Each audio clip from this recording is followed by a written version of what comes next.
आप कूफा में जाते हैं मौला अमीरुल मोमिनीन के घर, वहां घर के अंदर एक कुआं है। ये कुआं पानी के लिए नहीं था। मौला अमीरुल मोमिनीन ने जब गोशा नशीनी इख्तियार की तन्हाई की जिंदगी, तो मौला ने अपने घर के अंदर कुआं खोदा। अब राज सुनिएगा, मौला उस कुएं के अंदर मुंह देके खुतबे जारी करते। घर के अंदर एक कनीज रहती थी, उसके याली में देखती हूं कि आप कई कई घंटे इस कुएं के अंदर मुंह देके कुछ बातें करते हैं।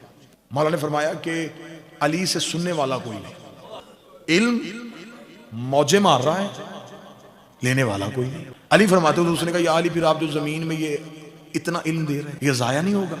अली फरमाते हैं मैं जमीन को उसकी अमानत दे रहा हूं। ने कहा या अली, जमीन को उसकी अमानत कैसे? फरमाया तुमने कुरान की आयत नहीं पढ़ी, सुम्मा अखरजतुल अर्ज़ मिन अस्कालिहा, एक वक्त आएगा जब जमीन अपने खजानों को उगलेगी। तू क्या समझती है जमीन सोना और चांदी उगलेगी? जब मेरा आखिरी बेटा आएगा जमीन पे पाँव मार कर निकाल मेरे दादे अली के फज़ाइल।